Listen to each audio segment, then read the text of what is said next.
to finish the story. That's great, let's see how the video did. Jokes aside, I don't care about views, I'm in it for the love of the game.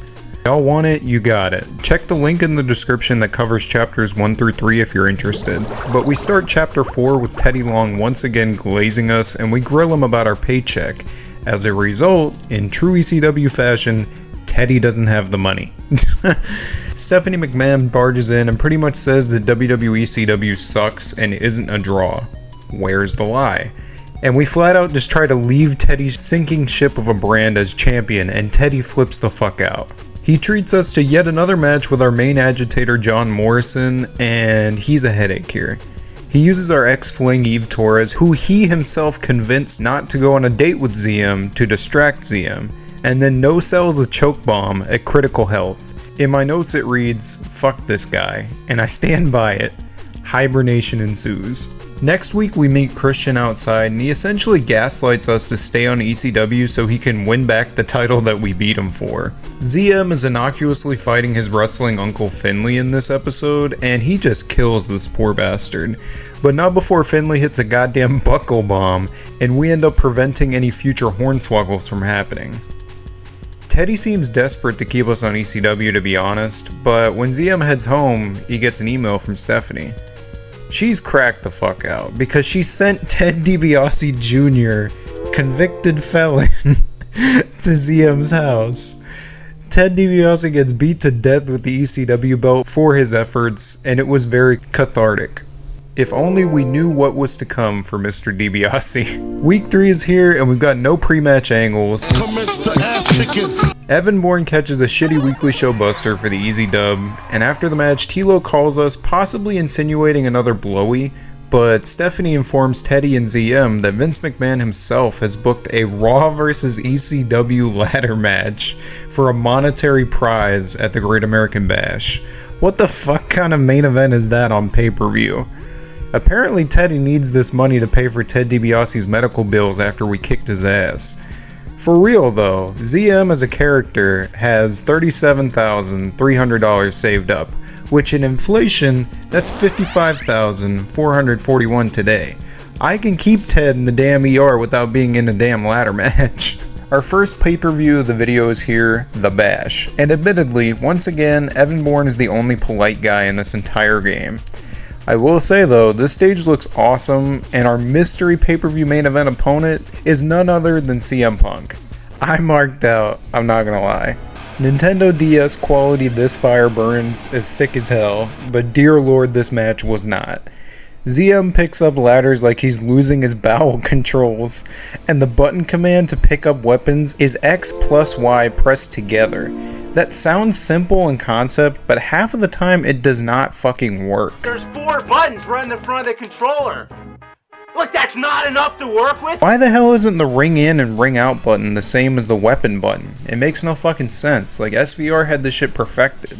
Anyways, we smack the briefcase around like a piñata for a little bit and end up winning the match. And the Raw and ECW GMs arrive, and we open the briefcase to see no money, just a pre-signed contract for us to be shipped to Raw. This game is ridiculous at every single turn. Chapter 5 starts off with us facing Santino Marella, and fuck this dork. Even as a kid, I never liked Santino, but at least the pre-match camera angles are nice, I guess. The difficulty of reversing moves against this guy made me realize that we should probably put little ZM in the gym more than once a month in this game. Santino got hit with the shitty weekly show buster for the win, then randomly Jericho and Stephanie are shown plotting together, which is very lame. In canon, they've never coexisted beyond the plot to ruin Triple H's marriage, like 7 years prior to this game. Jericho must be mad at us noticing the continuity errors and ends up picking a fight with ZM only to get a CTE delivery and a shitty weekly show buster.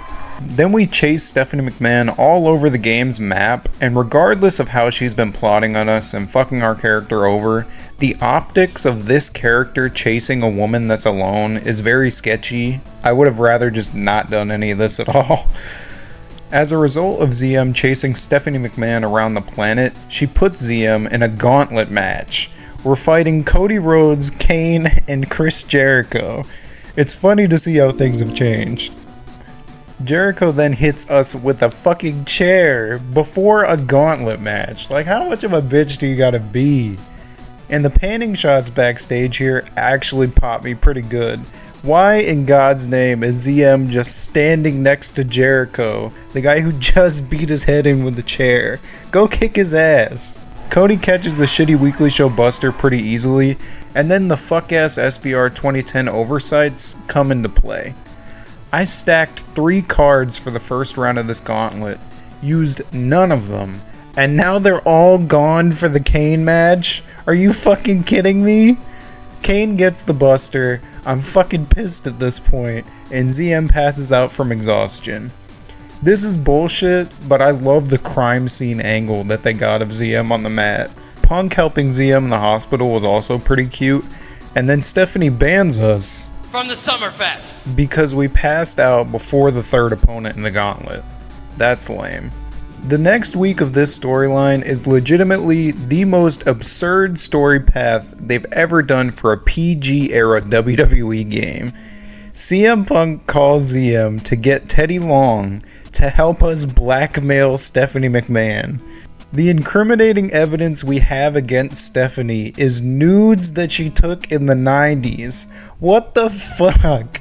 We're doing all this to get booked on SummerSlam?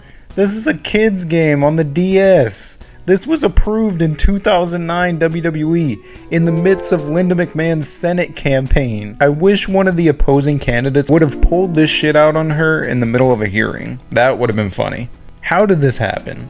Anyways, we get interviewed for WWE Magazine, and I miss that magazine a lot, by the way. They ask us, what is your way to spend the weekends? You tell me. If the shit couldn't get any weirder this week, Vince McMahon walks into the office right as we present Stephanie with the explicit photos in exchange for our SummerSlam match against Jericho, and Vince decides that he wants to pick the stipulation to the match. What a game. We get a meaningless match against Kane as a punishment, and dude, honestly, Kane is kind of built like Here Comes the Pain Brock Lesnar. The less said about that guy though, the better. Shitty weekly show buster here, and we're off to SummerSlam. The big S SummerSlam is upon us, and y'all already know I'm hype, man. This stage looks awesome.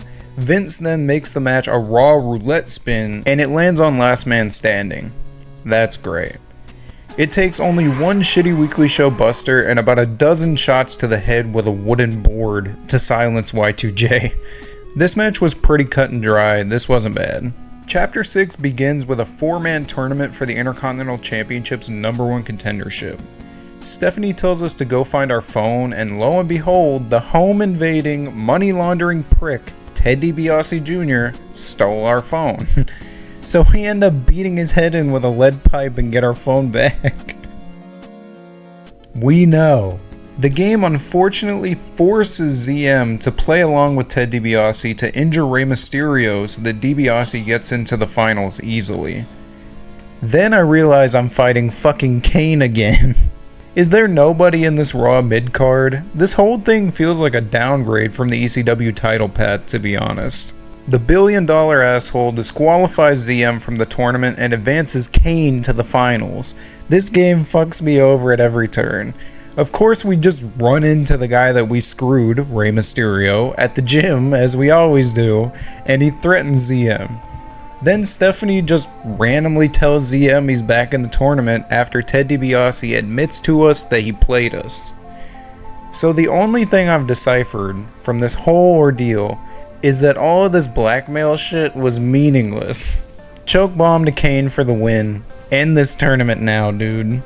Week 3, and we get a weird call from Stephanie that amounts to nothing, telling us not to talk to anyone because everyone hates us after screwing over Rey Mysterio. The finals of the IC tournament end in true ZM fashion with a shitty weekly show buster getting no sold, only for Ted DiBiase to immediately lose anyways. They then reveal that CM Punk is the IC champion, and of course he's the IC champion. He's my only friend. They always have me fight my friends in this game. Big Show also randomly DMs ZM, and that was very odd. Unforgiven has arrived, and I almost forgot we're deep into Kofi Kingston's accent era, and he consoles Punk about ZM not being trustworthy. Of course, this match is an Extreme Rules match because every pay-per-view match in this game is a fucking gimmick match. No IC title on Punk for his entrance was a bummer though. These SmackDown 1 style title entrances suck ass. Then, the belt just randomly appears in the ring on Punk, and we beat Punk half to death with weapons, and give him one last shitty weekly show buster to win the Intercontinental Championship and end this video on a high.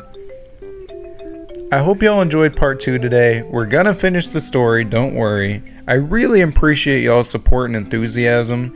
I have no plans to cover any 2K games for arena rankings, but there's more WWE, TNA, and ECW stuff to cover.